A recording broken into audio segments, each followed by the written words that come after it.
Moles എന്ന് പറഞ്ഞാൽ എന്താ നമുക്കിപ്പോൾ നമ്മുടെ അടുത്ത് കുറേ നമ്പർ ഓഫ് എൻറ്റിറ്റീസ് എത്രയാണെന്ന് കിട്ടി വിചാരിച്ചോ. ആ എൻറ്റിറ്റീസ് എന്തായിട്ട് ഡിവൈഡ് ചെയ്യുക, അവഗാഡ്രോ നമ്പറായിട്ട് ഡിവൈഡ് ചെയ്യുക. കാരണം ഒരു എൻറ്റിറ്റിയിൽ എത്ര നമ്പർ പാർട്ടിക്കിൾസ് ഉണ്ട്, അവഗാഡ്രോ നമ്പർ ഓഫ് പാർട്ടിക്കിൾസ് ഉണ്ട്. ഓക്കെ, അതുകൊണ്ട് ഇനി മോൾസ് നമുക്ക് ഗിവൺ മാസ് എന്ന് ഒരു സാമ്പിളിൻ്റെ ഒരു മാസ് എന്ന് വിചാരിച്ചോ ഗ്രാമിൽ. അപ്പോൾ നമ്മൾ എന്ത് ചെയ്യുക, ഒരു മോൾ ആയിരിക്കും. ഇപ്പോൾ സാമ്പിൾ എന്ന് പറഞ്ഞാൽ തൽക്കാലം എൻറ്റിറ്റി എന്തെങ്കിലും ആയിക്കോട്ടെ, അതൊരു മോളിക്യൂൾ വിചാരിച്ചോ. അപ്പം നമുക്ക് ഈ പറഞ്ഞ നമ്പർ ഓഫ് മോളിക്യൂൾസിൻ്റെ മാസ് എന്ന് വിചാരിച്ചോ, കുറേ നമ്പർ ഓഫ് മോളിക്യൂൾസിൻ്റെ മാസ്. ഓക്കെ, എന്നാൽ നമുക്ക് മോൾസ് കിട്ടണമെങ്കിൽ ഒരു മോൾ ആ ഒരു മോളിക്യൂളുടെ മാസമായിട്ട് ഡിവൈഡ് ചെയ്ത് കഴിഞ്ഞാൽ നമുക്ക് എത്ര കിട്ടും, മോൾസ് കിട്ടും. ഓക്കെ, അപ്പോൾ ക്വസ്റ്റ്യൻ നോക്കാം. Homework questions. Total number of വാലൻസ് electrons present in. അപ്പോൾ ആദ്യ നമ്പർ ഓഫ് എത്ര അയോൺസ് കണ്ടെത്തണം. അപ്പോൾ നമ്മൾ ഗിവൺ മാസ് അല്ലേ, അത് ഡിവൈഡ് ചെയ്യും. ഒരു ഇതിൻ്റെ എത്രയാണ് വെയിറ്റ്. ഓക്കെ, അതെന്ന് പറഞ്ഞാൽ ഇത് 16 അല്ലേ, 16 യു ആണ്. ഓക്കെ, സോ 16 യു മോളോട്ട് വെക്കുമ്പോൾ അത് എൻ ആവും. അത്രയും മോളിക്യൂൾസ് ഉണ്ട്. പിന്നെ ഇത് 64 ഞാൻ എന്ത് എഴുതും, 64 × 10⁻⁻1 എന്ന രീതിയിൽ എഴുതും. അപ്പോൾ ഇത് 4 ആവും, റൈറ്റ്. 4/10 എന്ന രീതിയിൽ എൻ ഉണ്ടാവും. ഇത്രയും മോളിക്യൂൾസ് ഉണ്ട്. ഈ മോളിക്യൂൾസ് ഇനി ഓരോ മോളിക്യൂൾസിനും എത്ര വാലൻസ് ഇലക്ട്രോൺസ്. ഇതിൻ്റെത് 2 6 ആണ് അല്ലേ ഇലക്ട്രോണിക് കോൺഫിഗറേഷൻ. അപ്പം വാലൻസ് 6 ഇലക്ട്രോൺസ് ആണ്. ഇവിടെ 2 ഓക്സിജൻ ഉണ്ടാവും പോലത്തെ. സോ 6 6 12 12 - 12 + 2 രണ്ടെണ്ണം 2 ഇലക്ട്രോൺസ് ഉണ്ട്. So 12 + 2 it's actually 14. സോ 14 വരും. ഇവിടെ ഒരു ചെറിയ മിസ്റ്റേക്ക് ഉണ്ട്. ഇവിടെ ആക്ച്വലി 32 ആയിരുന്നു വേണ്ടത്. അത് മാത്രം മിസ്റ്റേക്ക്. അന്നേരം ഇത് 2 ആവും. അന്നേരം ഇവിടെ ഇവിടെ 2/10 ആവും. അത് നമ്മൾ 14 കൊണ്ട് മൾട്ടിപ്ലൈ ചെയ്യും. അപ്പോൾ നമുക്ക് കിട്ടും 2.8 തന്നെ. ഓപ്ഷൻ ഡി ഉത്തരം. അടുത്ത ക്വസ്റ്റ്യൻ, ടോട്ടൽ വാലൻസ് ഇലക്ട്രോൺസിൻ. സെയിം മെത്തേഡ് തന്നെ, അത്രയേ ഉള്ളൂ. ഇനിയിപ്പോൾ ഞാൻ വെറുതെ എക്സ്ട്രാ പറയേണ്ട ആവശ്യമില്ല. Total number of protons neutrons in CO2 sample 5.6 litre at STP. Okay, അത് അതിൻ്റെ തിയറി നമ്മൾ ഇനി പറഞ്ഞു പോകണം. അപ്പോൾ അത് നമ്മുടെ അവഗാഡ്രോ ഹൈപ്പോത്തിസിസ് എന്താ നോക്കുക. അവഗാഡ്രോ എന്താ പറയുന്നത്, നമ്മൾ 2 ഗ്യാസസ് മിക്സ്ചേഴ്സ് എടുത്ത് വിചാരിച്ചു. 2 വലിയ കണ്ടെയ്നേഴ്സിൽ 2 ഗ്യാസസ് മിക്സ്ചേഴ്സ് എടുത്ത്, എന്ത് ആയിക്കോട്ടെ, SO2 ആയിക്കോട്ടെ, ഒരെണ്ണം ഹൈഡ്രജൻ ഗ്യാസസ് ആയിക്കോട്ടെ, H2 ആയിക്കോട്ടെ. 2 ഗ്യാസസ് മിക്സ്ചേഴ്സും ഞാൻ എന്താ പറയുകയാണ്, സെയിം പ്രഷറാണ്, സെയിം ടെമ്പറേച്ചറാണ്, ഓക്കെ, സെയിം വോളിയം ആണെങ്കിൽ ആ ഗ്യാസസ് മിക്സ്ചേഴ്സിൽ ഉണ്ടാകുന്ന നമ്പർ ഓഫ് എൻറ്റിറ്റീസ്, അതായത് ആ ഗ്യാസസ് മിക്സ്ചേഴ്സിൽ ഉണ്ടാകുന്ന നമ്പർ ഓഫ് മോളിക്യൂൾസ് അതെപ്പോഴും ഈക്വൽ ആണ് എന്നാണ് പറയുന്നത്. ഓക്കെ, അവഗാഡ്രോയുടെ ഹൈപ്പോത്തിസിസ് ഇതാണ്. ഇനി അത് എന്തുകൊണ്ട് അങ്ങനെ, അതായത് എവിടെ നിന്നാണ് ഈ ഒരു ഹൈപ്പോത്തിസിസ് വന്നതെന്ന് പറഞ്ഞാൽ നമ്മൾ ഐഡിയൽ ഗ്യാസിൻ്റെ ഇക്വേഷൻ PV = nRT എന്നാണ് വന്നത്. ഓക്കെ, അങ്ങനെ ആകുമ്പോൾ SO2യുടെ നമ്പർ ഓഫ് മോൾസ്, ഇത് number of moles of SO2 NSO2 എന്നിങ്ങനെ കണ്ടെത്താൻ PV. ഓക്കെ, പ്രഷർ V തന്നെ, P തന്നെ കൊടുത്ത്, V തന്നെയാണ് വോളിയം കൊടുത്തത്, ബൈ RT അല്ലേ, അതിലാണ് NSO2. Similarly number of moles of H2 എന്ന് പറഞ്ഞാൽ അതും ഇത് തന്നെ ആയിരിക്കുമല്ലോ, because same pressure, same volume, same same temperature. എന്ന് പറഞ്ഞാൽ യൂണിവേഴ്സലി സെയിം ആണ്, ടെമ്പറേച്ചറും സെയിം ആണ്. അങ്ങനെ മനസ്സിലായി. NSO2ഉം NH2 number of moles of SO2 മോളിക്യൂൾസും number of moles of hydrogen മോളിക്യൂൾസും സെയിം ആണെന്ന് മനസ്സിലായി. നമ്പർ ഓഫ് മോൾസ് സെയിം ആണെങ്കിൽ ഒരു മോളിൽ എത്ര എൻറ്റിറ്റീസ്, മോളിക്യൂൾസ് എങ്ങനെ മാറ്റും, മോൾസ് മോളിക്യൂൾ എങ്ങനെ മാറ്റും, എന്നോട് മൾട്ടിപ്ലൈ, ബിക്കോസ് ഒരു മോളിൽ നമ്പർ ഓഫ് എൻറ്റിറ്റീസ് ഉണ്ട്. അപ്പം മോൾസ് മോളിക്യൂളിലേക്ക് പോകുന്നത് എന്നോട് മൾട്ടിപ്ലൈ ചെയ്യുന്നതാണ്. അപ്പോൾ മോൾസ് സെയിം ആണെങ്കിൽ സ്വാഭാവികമായിട്ടും മോളിക്യൂൾസും രണ്ടിൻ്റെയും സെയിം ആയിരിക്കുമല്ലോ. അതുകൊണ്ട് നമുക്ക് പറയാൻ പറ്റും SO2 മോളിക്യൂൾസ് സെയിം ആണ് ആ പറഞ്ഞ കണ്ടെയ്നറിൽ. അതേപോലെ number of H2 molecules same ആണെന്നുള്ള കാര്യം മനസ്സിലാവും. പക്ഷേ മോളിക്യൂൾസ് രണ്ടിൽ സെയിം ആണ്. അതുകൊണ്ടാണ് ഇവിടെ വോളിയം സെയിം ആണ്, രണ്ടുപേർത്തും ടെമ്പറേച്ചർ സെയിം ആണ്, രണ്ടുപേർത്തും പ്രഷർ സെയിം ആണ്. അതാണ് അവഗാഡ്രോ ഹൈപ്പോത്തിസിസ്. അത് നമ്മളിപ്പം ഐഡിയൽ ഗ്യാസിൻ്റെ ഇക്വേഷൻ വെച്ച് പ്രൂവും ചെയ്ത്. പക്ഷേ ആറ്റംസ്, നമ്പർ ഓഫ് ആറ്റംസ് ഈ 2 മിക്സ്ചേഴ്സിന് സെയിം ആണോ എന്ന് ഡൗട്ട് ഉണ്ടാവും അല്ലേ. അത് നമുക്ക് ചിന്തിച്ച് നോക്കണം. നമുക്കിപ്പോൾ മോളിക്യൂൾസ് കിട്ടി, അത് 2 സെയിം ആണെന്ന് മനസ്സിലായി. അതെന്തേലും ഇപ്പോൾ number of moles into NA, അതാണ് മോളിക്യൂൾസ്. ഓക്കെ, ആറ്റംസ് ഇട്ട് നമ്മൾ എന്തുകൊണ്ട് മൾട്ടിപ്ലൈ ചെയ്യണം, മോളിക്യൂൾസ് ഇൻറ്റു അറ്റോമിസിറ്റിയോട് മൾട്ടിപ്ലൈ ചെയ്യണം. ഇവിടെ SO2ൻ്റെ കേസിൽ 3 ആണ് അറ്റോമിസിറ്റി. ഓക്കെ, പക്ഷേ ഹൈഡ്രജൻ്റെ കേസിൽ 2 ആണ്. അപ്പോൾ നമ്പർ ഓഫ് ആറ്റംസ് സെയിം ആവണം എന്ന് ഇല്ല. ഓക്കെ, അത് നിർബന്ധമില്ല. പക്ഷേ നമ്പർ ഓഫ് മോളിക്യൂൾസ് അല്ലെങ്കിൽ നമ്പർ ഓഫ് മോൾസ് എപ്പോഴും സെയിം ആയിരിക്കും. Okay, provided that those 2 mixtures have same volume, same temperature and same pressure. ഇനി നമ്മൾ എടുത്തിട്ടുള്ള മിക്സ്ചേഴ്സ്, 2 മിക്സ്ചേഴ്സിനും സെയിം അറ്റോമിസിറ്റി ആണെങ്കിലോ, അന്നേരം നമ്പർ ഓഫ് ആറ്റംസും കൂടി സെയിം ആവും. കാരണം ഇവിടെ സെയിം ആറ്റംസ് അല്ലാത്തത് കാരണം എന്താ, ഡിഫറെൻറ്റ് അറ്റോമിസിറ്റി ഉള്ളത് കൊണ്ടാണ്. കാരണം ഇവിടെ 3, ഇവിടെ 2. പക്ഷേ ഇനി അഥവാ അറ്റോമിസിറ്റി കൂടി സെയിം ആണെങ്കിൽ number of atoms in those 2 mixtures will also be same. അതാണ് ഇവിടെ കൊടുത്തിട്ടുള്ള തിയറി. അതൊരു ഇമ്പോർട്ടൻറ്റ് തിയറിയാണ്. അടുത്തൊരു ക്വസ്റ്റ്യൻ പോലത്തെ സാധനം. ഇവിടെ SO3 നമ്മൾ 3 മിക്സ്ചേഴ്സ് എടുത്തിട്ടുണ്ട്. SO3 ഉണ്ട്, O2 ഉണ്ട്, O3 ഉണ്ട്. എല്ലാത്തിനും പ്രഷർ, വോളിയം, ടെമ്പറേച്ചർ സെയിം ആണ്. അപ്പോൾ എല്ലാത്തിനും എന്തായാലും സെയിം ആയിരിക്കും. ഡെഫിനറ്റ്ലി എല്ലാത്തിനും മോൾസ് സെയിം ആയിരിക്കും അല്ലേ. കാരണം number of moles PV = nRT എന്ന് വരുന്നതാണ്. പിന്നെ എല്ലാത്തിനും മോൾസ് സെയിം ആണ്, അതുകൊണ്ട് എല്ലാത്തിനും ഒരേ നമ്പർ ഓഫ് മോളിക്യൂൾസ് ആണ് എന്നും പറയാം. സോ എല്ലാത്തിനും ഒരേ മോൾസ് ആണ്, എല്ലാത്തിനും ഒരേ മോളിക്യൂൾസ് ആണ്. അപ്പോൾ സെക്കൻഡ് സ്റ്റേറ്റ്മെൻറ്റും കറക്റ്റ് ആണ്, ശരിയാണ്. എല്ലാത്തിനും ഒരേ ആറ്റംസ് ആയിരിക്കുമോ? ഒരിക്കലും അല്ല. കാരണം വെച്ച് കഴിഞ്ഞാൽ എല്ലാത്തിനും മോൾസ് നമ്പർ ഓഫ് മോളിക്യൂൾസിൻ്റെ അറ്റോമസിറ്റിയാണ് എല്ലാത്തിനും. ഇതിന് 4 അറ്റോമസിറ്റിയാണ്, ഇതിന് 2 ആണ്, ഇതിന് 3 ആണ്. എല്ലാത്തിനും ഡിഫറെൻറ്റ് അറ്റോമസിറ്റിയാണ്. ഒരുത്തനും അങ്ങോട്ടും ഇങ്ങോട്ടും സെയിം ആവുന്നില്ല എന്ത് ആറ്റംസ്, നമ്പർ ഓഫ് ആറ്റംസ്. അപ്പം ഓപ്ഷൻ 4 തെറ്റാ, ബിക്കോസ് ആറ്റംസ് സെയിം ആവുന്നില്ല നമ്പർ ഓഫ് ആറ്റംസ്. പക്ഷേ 5th ആണ് കറക്റ്റ്, കാരണം വെച്ചാൽ ഇവിടെ റേഷ്യോ വന്നിട്ടുണ്ട് ആറ്റംസ് SO3യുടെയും O2യുടെയും. നമുക്കറിയാം ആറ്റംസ് എന്ന് പറഞ്ഞു കഴിഞ്ഞാൽ എങ്ങനെയാണ് നമ്മൾ കണ്ടെത്തുന്നത്? നമ്പർ ഓഫ് മോളിക്യൂൾസ് ഇൻറ്റു അറ്റോമസിറ്റിയാണ്. നമ്പർ ഓഫ് മോളിക്യൂൾസ് രണ്ടും സെയിം ആണ്. ഓക്കെ, അറ്റോമസിറ്റിയിൽ അപ്പോൾ അങ്ങനെ ആകുമ്പോൾ രണ്ടിനും നമ്പർ ഓഫ് മോളിക്യൂൾ സെയിം ആണ്, പക്ഷേ അറ്റോമസിറ്റി കാരണമാണ് രണ്ടിന് ആറ്റംസ് എണ്ണം വ്യത്യാസം വരുന്നത്. അപ്പോൾ അങ്ങനെ ആകുമ്പോൾ രണ്ടത്തിൻ്റെ ആറ്റംസിൻ്റെ റേഷ്യോ വരുന്ന സമയത്ത് അത് അറ്റോമസിറ്റിയുടെ റേഷ്യോ തന്നെ ആയിരിക്കില്ലേ സ്വാഭാവികമായിട്ടും. അതായത് ഇവിടെ കൊടുത്തിട്ടില്ല ഈ ഒരു മെത്തേഡ്. ഈ എക്സ് എന്ന് പറഞ്ഞാൽ എന്താ ഉദ്ദേശിക്കുന്നത്? നമ്പർ ഓഫ് മോളിക്യൂൾസ് എന്നാണ്. രണ്ടിനും സെയിം മോളിക്യൂൾസ് തന്നെയാണ്. അപ്പോൾ അതിൻ്റെ റേഷ്യോ നോക്കി നോക്കി, ഇവിടെ 4, ഇവിടെ 2 ആണ് അറ്റോമസിറ്റി. സോ 2:1 അതാണ് കറക്റ്റ് ആറ്റംസിൻ്റെ റേഷ്യോ. ഇനി അവഗാഡ്രോ വേറൊരു കാര്യം കൂടി പറഞ്ഞു തന്നിട്ടുണ്ട്. ഒരു മോള് എൻറ്റിറ്റി എന്ന് വെച്ചാൽ മോളിക്യൂൾസ്. ഓക്കെ, അത് standard pressure STP standard pressure and ടെമ്പറേച്ചറിൽ അതിൻ്റെ വോളിയം എത്ര? അതിൻ്റെ വോളിയം എന്ന് പറഞ്ഞു കഴിഞ്ഞാൽ അത് 22.4 ലിറ്റർ ആണ്. ഒരു മോൾ എൻറ്റിറ്റിയുടെ at standard temperature and pressure. Standard temperature എന്ന് പറഞ്ഞാൽ എത്രയാണ്? അത് 273 കെൽവിൻ ആണ്. സ്റ്റാൻഡേർഡ് പ്രഷർ എന്ന് പറഞ്ഞാൽ 1 atm ആണ്. ഓക്കെ, അപ്പം ഒരു മോൾ എൻറ്റിറ്റി അറ്റ് STP അതിൻ്റെ വോളിയം എന്ന് പറഞ്ഞു കഴിഞ്ഞാൽ എന്താണ്? 22.4 ലിറ്റർ. അങ്ങനെയാകുമ്പോൾ നമുക്ക് STPയിൽ ഏതെങ്കിലും ഒരു ഗ്യാസ് മിക്സ്ചറിൻ്റെ വോളിയം തന്നു വിചാരിച്ചോ. അപ്പോൾ നമുക്ക് മോൾസ് കിട്ടണമെങ്കിൽ എന്താണ് മെത്തേഡ്? നമുക്കറിയാം ഒരു മോളിൻ്റെ STPയിലുള്ള വോളിയം 22.4 ലിറ്റർ ആണ്. അപ്പോൾ നമ്മളെ ഗ്യാസസ് മിക്സ്ചറിൻ്റെ STPയിലുള്ള എത്ര നമ്പർ ഓഫ് വോൾസ് ഉണ്ടെന്ന് ചോദിച്ചു കഴിഞ്ഞാൽ എങ്ങനെയാണ്? ആ ഒരു മിക്സ്ചറിൻ്റെ വോളിയം ഡിവൈഡഡ് ബൈ ഒരു മോളിലുള്ള അറ്റ് STP ആ ഗ്യാസ് മിക്സ്ചറിൻ്റെ വോളിയം ഡിവൈഡ് എത്ര നമ്പർ ഓഫ് മോൾസ് കിട്ടും അല്ലേ? അത് തന്നെ നമ്മൾ മറ്റേ ആപ്പിളിലെല്ലാം പരിപാടി ചെയ്ത് ആപ്പിളിൽ ടോട്ടൽ സാധനത്തിൻ്റെ വെയിറ്റ് അറിയുകയാണെങ്കിൽ ഒരുത്തൻ്റെ ഇവിടെ വെയിറ്റിൻ്റെ പകരം വോളിയം കൊടുത്തേ ഉള്ളൂ. ഒരുത്തൻ്റെ വെയിറ്റ് അറിയുന്നുണ്ടെങ്കിൽ എത്ര നമ്പർ ഓഫ് ആ സാധനം ഇടും തിരിയാൻ പറ്റും. അതിന് നമുക്ക് അവിടെ വൈ മാപ്പ് നോക്കാം അല്ലേ, മോൾസ്. അപ്പോൾ നമുക്കൊരു കാര്യം, മാസ് ഓഫ് സബ്സ്റ്റൻസ് എന്ന് നമുക്ക് മാസ് തന്നിട്ടുണ്ട്. അപ്പോൾ അതിൻ്റെ മോളിലേക്ക് എങ്ങനെ കണ്ടെത്തും? മോളിലേക്ക് കണ്ടെത്തുകയാണെങ്കിൽ നമ്മൾ mass of substance divided by ഒരു മോൾ സബ്സ്റ്റൻസ് ആയിട്ട് ഡിവൈഡ് ചെയ്യുക. ഒരു മോൾ സബ്സ്റ്റൻസിൻ്റെ മാസ് ഒരു ഡിവൈഡ് ചെയ്യുക. ഒരു മോൾ സബ്സ്റ്റൻസിൻ്റെ മാസ് എന്ന് പറയുന്നത് എന്താ? ഗ്രാം മോളിക്കുലർ മാസ് തന്നെയല്ലേ, അല്ലെങ്കിൽ മോളാർ മാസ് തന്നെയല്ലേ, അതുവഴി ഡിവൈഡ് ചെയ്യുക. അന്നേരം നമുക്ക് മോൾസിലേക്ക് കിട്ടും. ഇനി മോൾസ് എന്ന് മാസ് ഓഫ് സബ്സ്റ്റൻസ് കിട്ടെങ്കിൽ എന്താ?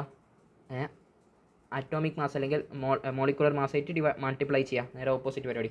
ഇനി നമ്പർ ഓഫ് എൻറ്റിറ്റീസ് കിട്ടി, അത് മുകളിലേക്ക് എങ്ങനെ ചെയ്യുക? നമ്പർ ഓഫ് എൻറ്റിറ്റീസ് കിട്ടി മുകളിലേക്ക് ചെയ്യുക. അപ്പോൾ ഒരു എൻറ്റിറ്റിയുടെ വാല്യൂ നമുക്കറിയാം. അപ്പോൾ നമ്മൾ ഒരു എൻറ്റിറ്റിയുടെ വാല്യൂ ആയിട്ട് ഈ പറഞ്ഞ number of entities divide by ഒരു എൻറ്റിറ്റിയുടെ value, that means Avogadro number, അതിനെ ചെയ്യുമ്പോൾ എത്ര മോൾസ് കിട്ടും. ഇനി മോള് കിട്ടി, എത്ര എൻറ്റിറ്റീസ് ഉണ്ട്? ഒരു മോളിൽ N എൻറ്റിറ്റീസ് ഉണ്ടല്ലോ. അപ്പോൾ ഇൻറ്റു N ചെയ്ത് കഴിഞ്ഞാൽ എൻറ്റിറ്റീസിലേക്ക് തിരിച്ചു പോകാൻ പറ്റും. ഓക്കെ, ഈ ഇപ്പോൾ നല്ല രീതിയിൽ മനസ്സിലാക്കണം കേട്ടോ. ഇനി നമുക്ക് വോളിയം തന്നിട്ട് വിചാരിച്ചോ, വോളിയത്തിൽ നിന്ന് മോൾസിലേക്ക് പോകണം അറ്റ് STP കേട്ടോ. അങ്ങനെ ആകുമ്പോൾ ഒരു മോളുടെ വോളിയം നമുക്കറിയാം അറ്റ് STP 22.4 ലിറ്റർ ആണ്. ഓക്കെ, ആ യൂണിറ്ററി മെത്തേഡ് വെച്ചിട്ടാണെങ്കിൽ ഈ പറഞ്ഞ വോളിയം ഡിവൈഡ് ബൈ 22.4 ലിറ്റർ ആണെങ്കിൽ നമുക്ക് മോള് കിട്ടും.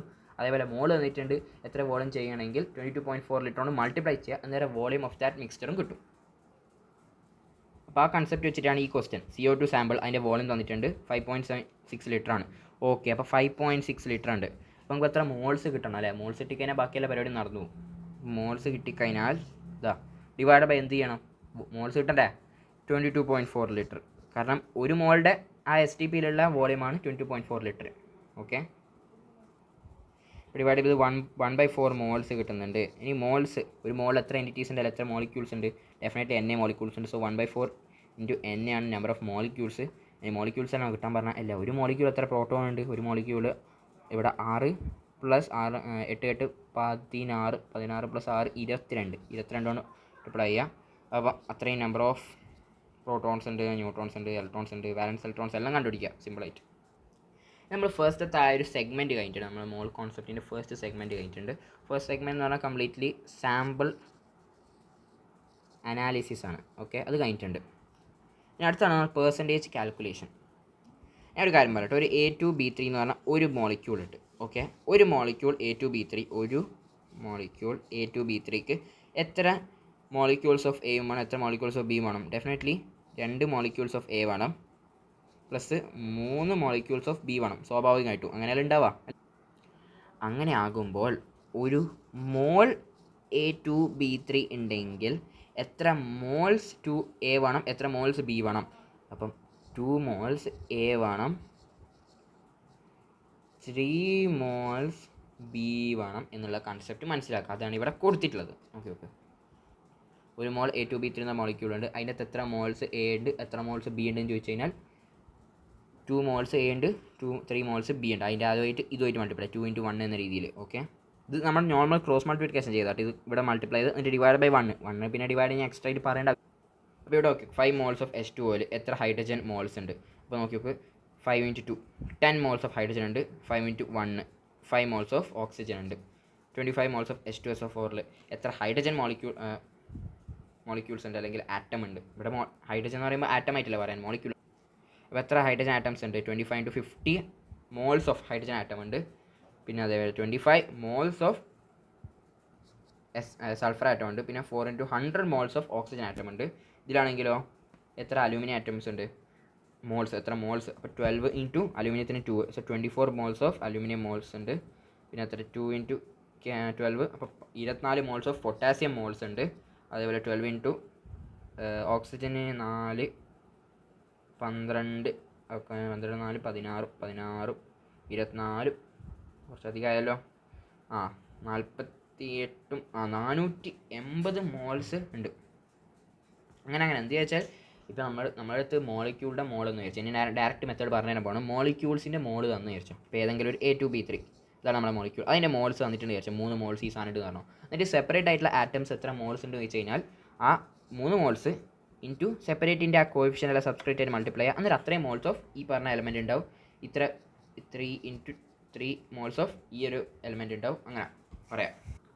അപ്പോൾ അടുത്ത question, find the mass of sulphur കണ്ടെത്താനാണ് പറയുന്നത്. അപ്പോൾ മാസ് ഓഫ് സൾഫർ എങ്ങനെ കണ്ടെത്തും അല്ലേ? നമുക്കൊരു കാര്യം അറിയാം, നമ്പർ ഓഫ് മോൾസ് എന്ന് പറഞ്ഞാൽ എന്താണ്? ഗിവൺ മാസ്, എത്രയാണോ മാസ് അതാണ് കണ്ടെത്താൻ പറയുന്നത് കേട്ടോ. ഗിവൺ മാസ് ഡിവൈഡ് ബൈ ഒരു മോളുടെ മാസ് അല്ലേ, ഒരു മോളുടെ ആ ഒരു സൾഫറിൻ്റെ മാസ് എന്ന് വെച്ച് കഴിഞ്ഞാൽ മോളിക്കുലർ മാസ് തന്നെയാണ് കേട്ടോ. മോളാർ മാസ് തന്നെ വാല്യൂ തൽക്കാലം എനിക്കറിയാലോ, 32 ഗ്രാമാണ് അല്ലേ. അപ്പോൾ ഞാനത് അങ്ങനെ ആകുമ്പോൾ ഗിവൺ മാസ് എന്ന് പറഞ്ഞാൽ മോൾസ് ഇൻറ്റു 32 മോൾസ് ഇൻറ്റു 32 ആണല്ലോ ഗിവൺ മാസ് ആയല്ലോ. അപ്പോൾ ഞാൻ മോൾസ് ഇനി സൾഫറിൻ്റെ മാസ് കണ്ടെത്തേണ്ടത്. അപ്പോൾ സൾഫറിൻ്റെ മോൾസ് കിട്ടണം അല്ലേ. 98 ഗ്രാംസ് H2SO4. ആദ്യം ഈ പറഞ്ഞ മോളിക്യൂൾ എത്ര മോൾസ് ഉണ്ട് നടത്താം. അപ്പോൾ 98 ഡിവൈഡ് ബൈ മോളിക്കുലർ മാസ് എത്രയാണ്? ഡെഫിനറ്റ്ലി 98 തന്നെയാണ്. എല്ലാം ചെയ്ത് നോക്ക്. 2 അതിന് 2 + 32 + 64 നേരം 98 വരുന്നുണ്ട്. അപ്പോൾ ഒരു മോൾ H2SO4 എന്നുള്ള കാര്യം മനസ്സിലായി. ഒരു മോൾ H2SO4 എത്ര മോൾ സൾഫർ ഉണ്ട്? ഒരു മോൾ സൾഫറേ ഉള്ളൂ. അപ്പോൾ ഒരു മോൾ സൾഫറാണ് ഇവിടെ ഉള്ളത്. അപ്പോൾ number of moles of sulphur കിട്ടിയിട്ടുണ്ട്. ശരി, ഒരു മോൾ സൾഫറിൻ്റെ വെയിറ്റ് എത്രയാണ്? 32 ഗ്രാമാണ്. So 32 gram of sulphur is present. Sulphur എത്ര ഗ്രാംസ് ഉണ്ട്? 32 ഗ്രാംസ് ഉണ്ട്. മനസ്സിലായി. അതേപോലെ ഹൈഡ്രജനും കണ്ടെത്തിക്കൂടെ? ഹൈഡ്രജൻ കണ്ടെത്താൻ ഇപ്പോൾ ഒരു മോള് പ്രസൻറ്റ് ആയിട്ടുള്ളൂ. അപ്പോൾ ഒരു മോളിൽ എത്ര, ഒരു മോൾ H2SO4 എത്ര മോൾസ് ഓഫ് ഹൈഡ്രജൻസ് ഉണ്ട്? 2 മോൾസ് ഓഫ് ഹൈഡ്രജൻ ഉണ്ട്. ഒരു മോൾ ഹൈഡ്രജൻ്റെ വെയിറ്റ് 1 ഗ്രാമാണ്. അപ്പോൾ 2 മോൾ ഹൈഡ്രജൻ്റെ വെയിറ്റ് 2 ഗ്രാംസ് ആണ്. സോ 2 ഗ്രാംസ് ഓഫ് ഹൈഡ്രജൻ ഉണ്ട്. സിമിലർലി ഇവിടെ എത്ര മോൾസ് ഓഫ് ഓക്സിജൻ ഉണ്ട്? 1 × 4 മോൾസ് ഓഫ് ഓക്സിജൻ ഉണ്ട്. ഒരു മോളുടേത് 16 ഗ്രാം. സോ 4ൻ്റേത് 64. So 64 grams. എന്നിട്ടോ എല്ലാത്തിൻ്റെയും പെർസെൻറ്റേജ് ഈൽഡ്സ് നോക്കാൻ. പെർസെൻറ്റേജ് എന്ന് പറഞ്ഞാൽ അതിൻ്റെ weight divide by total weight into 100 അത്രേ ഉള്ളൂ. ഓക്കെ, അടുത്തത് നമ്മൾ ഒന്നുകൂടി അടുത്ത സെയിം ക്വസ്റ്റ്യൻ തന്നെ, പക്ഷേ ഇവിടെ നേരത്തെ 98 എടുത്തു, ഇപ്പോൾ 14 എടുത്തു. നമ്മൾ സാമ്പിളിൻ്റെ മാസ് ഒന്ന് കുറച്ച് H2SO4. അപ്പോൾ ഇവിടെ എത്ര മോൾസ് ഉണ്ട്? ഡെഫിനറ്റ്ലി 1/2 മോൾസ് ഉണ്ട് അല്ലേ. H2SO4 1/2 മോൾസ് ഉണ്ട്. ഇനി എത്ര മോൾസ് ഓഫ് ഹൈഡ്രജൻ ഉണ്ട്? 2 മോൾസ് ഹൈഡ്രജൻ ഉണ്ട്. 1/2 × 2 ആണ് അല്ലേ. 1/2 × 2 എന്ന് വെച്ചാൽ 1 മോൾസ് ഓഫ് ഹൈഡ്രജൻ ഉണ്ട്. എത്ര മോൾസ് ഓഫ് സൾഫർ ഉണ്ട്? 1/2 മോൾസ് ഓഫ് സൾഫർ ഉണ്ട്. പിന്നെ 4 × 1/2 2 മോൾസ് ഓഫ് ഓക്സിജൻ ഉണ്ട്. ശരി, 1 മോൾ ഹൈഡ്രജൻ 1 ഗ്രാം ഉണ്ട്. 1/2 മോൾസ് ഓഫ് സൾഫറിൻ്റെത് 32 ഗ്രാം. അപ്പോൾ 1/2 മൾട്ടിപ്ലൈ ചെയ്യുമ്പോൾ ഡെഫിനറ്റ്ലി 16 ഗ്രാംസ് ഉണ്ട്. ഓക്സിജൻ്റെത് ഓൾറെഡി 16 ആണ്. 16 × 2 32 ഗ്രാംസ് ഓക്സിജനും ഉണ്ട്. എല്ലാത്തിൻ്റെയും മാസ് കിട്ടിയിട്ടുണ്ടതാ. ഇനി എല്ലാത്തിൻ്റെയും പെർസെൻറ്റേജ് കമ്പോസിഷൻ നേരത്തെ എടുത്ത പോലെ തന്നെ ചെയ്യും. ഓരോന്നിൻ്റെ ഹൈഡ്രജൻ്റെയും അതിൻ്റെ mass divide by total mass into 100 അങ്ങനെ ചെയ്യുമ്പോൾ ആക്ച്വലി നമുക്ക് നേരത്തെ കിട്ടിയ അതേ വാല്യൂ തന്നെയാണ് കിട്ടുന്നത്. അപ്പോൾ അതിൻ്റെ അർത്ഥം എന്താണ്? നമ്മൾ എടുക്കുന്ന എൻറ്റിറ്റി ആയിക്കോട്ടെ, മോളിക്യൂൾ ആയിക്കോട്ടെ, അതിൻ്റെ മാസുമായിട്ട് അത് ഏത് മാസം ആയിക്കോട്ടെ, നമ്മൾ എടുക്കുന്ന ഏത് മോളിക്യൂൾസ് ആയിക്കോട്ടെ, അതിൻ്റെ എത്ര മാസം ആയിക്കോട്ടെ, എത്ര സാമ്പിളിൻ്റെ മാസം അവിടെ ഉണ്ടാകുന്ന ഹൈഡ്രജൻ്റെയും അല്ലെങ്കിൽ അവിടെ ഉണ്ടാകുന്ന എലമെൻറ്റ്സ് അല്ലെങ്കിൽ സെപ്പറേറ്റ് ആറ്റംസിൻ്റെ കമ്പോസിഷൻ അല്ലെങ്കിൽ എന്താ പറയുക അതിൻ്റെ വെയിറ്റ് ബൈ കമ്പോസിഷൻ എന്ന് പറഞ്ഞാൽ അതെപ്പോഴും കോൺസ്റ്റൻ്റ് ആയിരിക്കും. Percentage of individual element in A compound is always constant. Okay, irrespective of the weight of the sample which we have been. ഇവിടെ ഓക്കെ നമ്മൾ CaCO3 പല മാസ് ഉള്ളത് 1000 ഗ്രാം എടുത്തു, 200 ഗ്രാം എടുത്തു, 10 ഗ്രാം എടുത്തു CaCO3. ശരി, ഡെഫിനറ്റ്ലി മാസ് ഈ CA ആറ്റത്തിൻ്റെ mass different ആയിരിക്കും. പക്ഷേ അവിടെ പെർസെൻറ്റേജ് വെയിറ്റ് നോക്കുന്ന സമയത്ത് അത് സെയിം ആവും എന്നാണ് പറയുന്നത്. CAയുടെ ഇപ്പം മാസം എത്ര, ഇവിടെ എത്ര മോൾസ് CaCO3 ഉണ്ട്, 1000 ഡിവൈഡ് ബൈ 100 അല്ലേ, ഒരെണ്ണത്തിൻ്റെ ഗ്രാം മോളിക്കുലർ മാസ് ആയിട്ട്. അപ്പോൾ നമുക്ക് 10 മോൾസ് കിട്ടും, 10 മോൾ കിട്ടുമല്ലോ. 10 മോൾസ് ഇവിടെ ആക്ച്വലി ഉണ്ട്. അങ്ങനെ 10 മോൾസിൽ ഒന്നായിട്ട് മൾട്ടിപ്ലൈ, അപ്പോൾ 10 മോൾസ് ഓഫ് CA ഉണ്ട്, 10 മോൾസ് ഓഫ് CA ഉണ്ട്. ഓരോ മോൾസിൻ്റെ ഈ 40 സോ 400 ഗ്രാംസ് ഉണ്ട് CA. ഇവിടെ ഉള്ളത് 400 ഗ്രാം ആയിരിക്കും, ഇവിടെ മേ ബി കുറച്ച് കുറവായിരിക്കും, 400/5 ആയിരിക്കും മേ ബി, എനിക്കറിയില്ല. അങ്ങനെ കുറയും, 80 ഗ്രാം അങ്ങോട്ട് ഉണ്ടാവും മേ ബി, അങ്ങനെ കുറയും. പക്ഷേ പെർസെൻറ്റേജ് വെയിറ്റ് നോക്കുന്ന സമയത്ത് അത് സെയിം ആയിരിക്കും, അത്രേ ഉള്ളൂ. അതാ പറയുന്നത് CAയുടെ പെർസെൻറ്റേജ് Aയിലായാലും Bയിലായാലും Cയിലായാലും സെയിം ആണെന്നുള്ള കൺസെപ്റ്റ്, അത്രേ ഉള്ളൂ. പക്ഷേ വെയിറ്റ് കൂടുതലായിരിക്കും, കാരണം വെച്ചാൽ 1000 ഗ്രാം എടുത്തതിന് ഇവിടെ ഉണ്ടാകുന്ന CAയുടെ വെയിറ്റ് എന്ന് പറഞ്ഞാൽ അതും കുറച്ചും കൂടുതലായിരിക്കും കാൽഷ്യത്തിൻ്റെ അല്ലേ, ഡെഫിനറ്റ്ലി. അത്രേ ഉള്ളൂ.